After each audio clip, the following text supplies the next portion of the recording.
दोस्तों, कोई भी लक्ष्य मनुष्य के साहस से बड़ा नहीं होता। हारता वही है जो अंत तक नहीं लड़ता। हार्दिक पांड्या विश्व क्रिकेट के आज जाने माने ऑलराउंडर हैं और उन्होंने इंडिया को कई यादगार मैच जिताए हैं। लेकिन दोस्तों, एक वक्त ऐसा भी था जब हार्दिक के पास अपने खर्चे के लिए भी पैसे नहीं हुआ करते थे। कई बार हार्दिक ने सिर्फ मैगी खाकर ही पूरे दिन मैच खेला है। अगर हार्दिक चाहते तो वो खुद को फाइनेंशियली मजबूत कर सकते थे कोई जॉब करके, लेकिन उन्होंने उन बड़ी कठिनाइयों को ही चुना जो बड़ी सफलता की नींव रखने वाली थी। तो दोस्तों, इस वीडियो में हम हार्दिक पांड्या की पूरी कहानी तो जानेंगे ही और साथ ही जानेंगे उनकी लव स्टोरी और उसके साथ में उनसे जुड़ी कई इंटरेस्टिंग बातें। लेकिन उससे पहले अगर आपने नहीं किया है चैनल को सब्सक्राइब तो सब्सक्राइब कर दें, बेल आइकन भी दबा देना। तो दोस्तों, ज्यादा देरी ना करते हुए शुरू करते हैं आज का वीडियो। 11 अक्टूबर 1993 को गुजरात के एक गांव चौरासी में हार्दिक पांड्या का जन्म हुआ। हार्दिक के पिताजी का नाम हिमांशु पांड्या है, जिनका सूरत में कोई छोटा मोटा कार फाइनेंस का बिजनेस था। हार्दिक की माता का नाम नलिनी पांडे है, जो एक हाउसवाइफ है। हार्दिक के पिता क्रिकेट के बहुत ही बड़े फैन थे। हार्दिक के पिता टीवी पर अक्सर मैच देखा करते थे। हार्दिक जब बहुत छोटे थे तब वो भी अपने पिताजी के साथ मैच देखा करते थे। इसके अलावा उनके पिता कई बार हार्दिक को मैच दिखाने स्टेडियम भी ले गए और ऐसे ही हार्दिक का लगाव क्रिकेट की तरफ बढ़ता चला गया। सिर्फ हार्दिक को ही नहीं, हार्दिक के बड़े भाई कुणाल को भी मैच में बहुत ज़्यादा इंटरेस्ट था। जब हार्दिक अपनी स्कूलिंग कर रहे थे तब वो अपने स्कूल के अलावा गली क्रिकेट में अपने भाई के साथ सारा दिन बिता देते थे। सारा दिन हार्दिक पांड्या अपने भाई कुणाल के साथ मैच खेलते रहते थे गली गली में। अपने बच्चों का क्रिकेट के प्रति लगाव देखकर उनके पिताजी ने सोचा इन दोनों को क्रिकेट में मौका देना चाहिए। उनके गांव में क्रिकेट के लिए कोई खास सुविधा नहीं थी, इसीलिए सन 1998 में अपना घर और अपना बिजनेस छोड़कर हार्दिक के पिता बड़ोदरा आ गए। बड़ोदरा में इन लोगों का घर बहुत छोटा था, जिसमें एक ही बेडरूम था, लेकिन इन लोग के इरादे इतने छोटे नहीं थे। यहाँ आकर कुणाल और हार्दिक पांड्या ने गोरे के क्रिकेट एकेडमी में एडमिशन ले लिया। हार्दिक उस समय बहुत छोटे थे, इसीलिए उन्हें बैटिंग का मौका बहुत कम मिला करता था। लेकिन एक बार किरण मोरे ने हार्दिक को बैटिंग करते देखा तो वो हार्दिक से बहुत ही ज्यादा इम्प्रेस हुए, जिसके बाद उन्होंने हार्दिक को फिर अपने अंडर में ले लिया। अगर बात की जाए हार्दिक के पढ़ाई की तो हार्दिक ने अपनी पढ़ाई MK हाई स्कूल से की। हार्दिक का पढ़ाई लिखाई में बिल्कुल भी मन नहीं लगता था, इसीलिए स्कूल वाले अक्सर हार्दिक के माता पिता से शिकायत करते रहते थे कि आपके बेटे का मन बिल्कुल भी पढ़ाई में नहीं लगता, ये इधर उधर की बातों में ज्यादा रहता है, इस बच्चे का कोई फ्यूचर नहीं है। जब हार्दिक के माता पिता को स्कूल से ज्यादा ताने सुनने को मिलने लगे तो हार्दिक के पिता ने सबसे कह दिया कि आप लोगों को पता नहीं है कि मेरा बेटा एक दिन आगे चलकर बहुत बड़ा आदमी बनेगा। हार्दिक की एकेडमी उनके घर से लगभग 20 या 25 किलोमीटर दूर थी। उनके पिता के पास काम बहुत ज्यादा होता था, इसी वजह से हार्दिक और कुणाल को लाने ले जाने में बहुत ज्यादा टाइम लग जाता था। इसीलिए वो कभी कभी अपने दोस्त को हार्दिक को एकेडमी से वापस लाने के लिए भेज दिया करते थे, जो कि कुणाल और हार्दिक को ये बात एकदम पसंद नहीं थी। वो दोनों अपने पिताजी से कहते थे कि हम लोग ये नहीं चाहते कि आगे चलकर कोई भी ये कहे कि तुम्हारी सक्सेस में सबसे ज्यादा मेरा हाथ रहा, मैंने भी सपोर्ट किया था, मेरी वजह से तुम सक्सेस हुए हो, अगर मैं सपोर्ट नहीं करता तो तुम सक्सेस नहीं हो पाते। इस बात को सुनकर इनके पिताजी ने EMI पर एक बाइक निकलवा दी। अब दोनों भाई बाइक से एकेडमी जाया करते थे। जैसे जैसे हार्दिक बड़े हो रहे थे वैसे वैसे उनका खेल भी बहुत अच्छा होता जा रहा था। अब वो अपने एकेडमी के बेस्ट प्लेयर और क्लब के मैच विनर बन चुके थे। इधर हार्दिक पांड्या की पढ़ाई अच्छे से नहीं हो पा रही थी और पढ़ाई से क्रिकेट के प्रति फोकस टूटता था। इसी वजह से 9th तक पढ़ाई करने के बाद हार्दिक ने स्कूल जाना बंद कर दिया।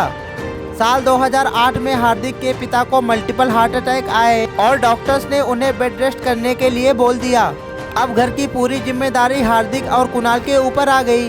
हार्दिक उस समय सभी तरीके के टूर्नामेंट खेलते थे। वो अपनी किट के साथ ट्रेन से बहुत दूर दूर तक मैच खेलने जाते थे और कभी कभी वो घर से सिर्फ मैगी खाकर ही निकलते थे और पूरा दिन बिना कुछ खाए ही खेलते रहते थे। जो टीमें हार्दिक को मैच खिलाती थी वो कभी कभी फीस के तौर पर उन्हें 350 रुपए भी दिया करती थी, लेकिन ये पैसा उन्हें हर बार नहीं मिलता था। दिक्कतें बढ़ती जा रही थी। एक वक्त ऐसा भी आया जब ये लोग कर्ज में डूब गए। कभी कभी उनके घर में 2 वक्त का खाना भी नहीं होता था और कभी कभी उन्हें उधार वालों से बचने के लिए स्टेडियम में छुपना पड़ता था। जब हार्दिक के पिता काम किया करते थे तब उन्होंने एक कार ली थी, लेकिन अब उसकी EMI भी नहीं जा पा रही थी। इसीलिए बैंक के डर से हार्दिक और कुणाल उस कार को छिपा कर रखते थे।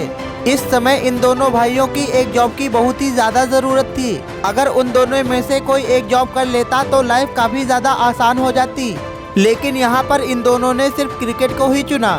वो दोनों किसी भी कीमत पर हार मानने के लिए तैयार नहीं थे।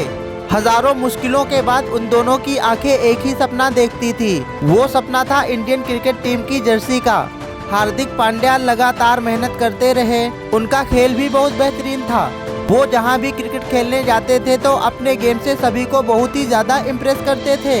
यहां से हार्दिक धीरे धीरे आगे बढ़ने लगे। कई मेजर टूर्नामेंट में अच्छा प्रदर्शन करने के बाद हार्दिक को स्टेट टीम में शामिल कर लिया गया था। दोस्तों, मार्च 2013 में हार्दिक पांड्या का नेशनल क्रिकेट में डेब्यू हुआ। ये एक T20 मैच था जो मुंबई के खिलाफ हुआ था। इस टूर्नामेंट में हार्दिक पांड्या को मैन ऑफ द टूर्नामेंट चुना गया था और उन्हें 80,000 रुपए प्राइज मनी के मिले थे। हार्दिक के लिए यह पैसा कितना ज्यादा जरूरी था ये सब आप समझ सकते हैं, मुझे बताने की कोई जरूरत नहीं है। हार्दिक पांड्या का लगातार अच्छा प्रदर्शन जारी रहा और नवंबर 2013 में उन्हें फर्स्ट क्लास क्रिकेट में डेब्यू करने का मौका मिला। सैयद मुश्ताक अली ट्रॉफी सन 2013-2014 में भी हार्दिक का प्रदर्शन अच्छा रहा। उन्होंने 9 मैचों में 213 रन बनाए थे। यहाँ उन्होंने एक मैच में नाबाद 182 रन बनाए थे, जो कि उनका नेशनल्स में बेस्ट स्कोर था। इस मैच में हार्दिक का प्रदर्शन मुंबई के हेड कोच जॉन राइट को बहुत ज्यादा पसंद आया। कोच ने हार्दिक पांड्या के प्रदर्शन की बात टीम मैनेजमेंट से की और साल 2015 के IPL ऑक्शन में हार्दिक पांड्या को 10 लाख रुपए में मुंबई इंडियंस की टीम में शामिल कर लिया गया। साल 2015 के IPL में ही हार्दिक पांड्या को IPL में डेब्यू करने का मौका मिला। 19 अप्रैल 2015 को बेंगलोर के खिलाफ एक मैच से हार्दिक पांड्या ने डेब्यू किया। इस मैच में उन्होंने 6 गेंदों में 16 रन बनाए थे और मुंबई के लिए मैच फिनिश किया था। इसी सीजन KKR के खिलाफ एक मैच में हार्दिक पांड्या ने 31 गेंदों में 61 रन बनाकर मुंबई इंडियंस को जीत दिलाई थी। अगर मुंबई ये मैच ना जीतती तो वो IPL से बाहर हो जाती। हार्दिक की इस पारी से मुंबई प्लेऑफ में पहुंची और मुंबई ने ही ये IPL सीजन जीता था। क्योंकि मुंबई ये IPL जीती थी, इसीलिए हार्दिक को इनाम के तौर पर 50 लाख रुपए का चेक दिया गया था, जो उनके लिए बहुत ही बड़ा अमाउंट था। सिर्फ कुछ महीने पहले हार्दिक के घर की हालत इतनी ज्यादा खराब थी कि जरूरतें पूरी भी नहीं हो पाती थी, लेकिन हार्दिक के जुनून ने वो कर दिखाया जो कि हर किसी के बस की बात नहीं होती है। इसके बाद हार्दिक पांड्या फाइनेंशियली तो मजबूत हो गए, लेकिन क्रिकेट फील्ड में ये तो उनकी शुरुआत ही थी।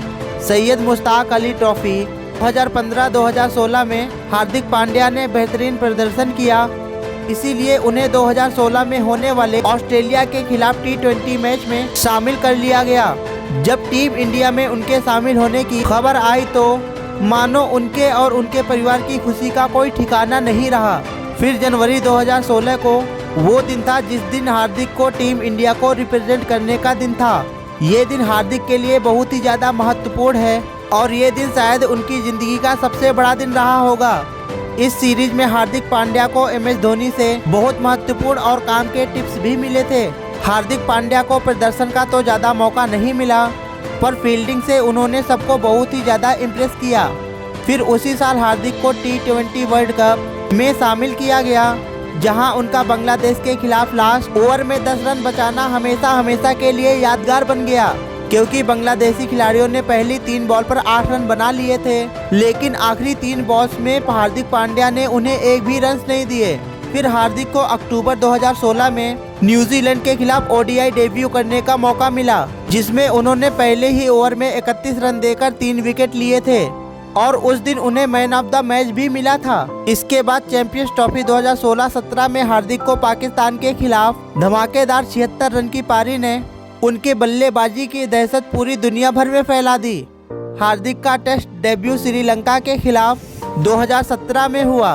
पहली ही इनिंग में हार्दिक ने हाफ सेंचुरी लगा दी थी। इस सीरीज में उन्होंने अपनी पहली टेस्ट सेंचुरी भी लगाई थी। हार्दिक का लगातार अच्छा प्रदर्शन जारी था, लेकिन इसके बाद उनकी एक ऐसी बैक इंजरी हुई जिससे वो लंबे समय के लिए क्रिकेट से दूर हो गए। उसके बाद जब वो फिट होकर वापस आए, लेकिन मैच खेलने से पहले उनका एक इंटरव्यू बहुत ही ज़्यादा विवाद के घेरे में रहा, जिसकी वजह से लोग उनके खिलाफ भी हो गए। फिर बीसीसीआई ने भी उन पर बैन लगा दिया और ऑस्ट्रेलिया दौरे से उन्हें वापस बुला लिया गया। हार्दिक पर यह बैन सिर्फ 2 वीक के लिए लगा था। यहाँ पर हार्दिक पांड्या एक विलन बन चुके थे। फिर वहाँ पर उन्होंने अपने एटीट्यूड और खेल के जरिए सभी हेटर्स को लवर में कन्वर्ट कर लिया, जिसके बाद उन्हें फैंस से बहुत प्यार और सपोर्ट मिलने लगा। जनवरी 2021 में हार्दिक के पिता की डेथ हो गई। 2021 में हार्दिक के पिता की हार्ट अटैक से डेथ हो गई। हार्दिक ने अपने पिता को अपनी कामयाबी दिखाकर उनके सारे सपने पूरे कर दिए। इंजरी के कारण काफ़ी लंबे समय तक हार्दिक पांड्या बॉलिंग नहीं कर पाते थे। उन्होंने T20 वर्ल्ड कप के बाद अपनी बॉलिंग पर मेहनत की और फिर से अच्छी बॉलिंग करने लगे। साल 2022 के IPL में हार्दिक को गुजरात के टाइटंस ने अपनी टीम में शामिल कर लिया और उन्हें कैप्टन भी बनाया।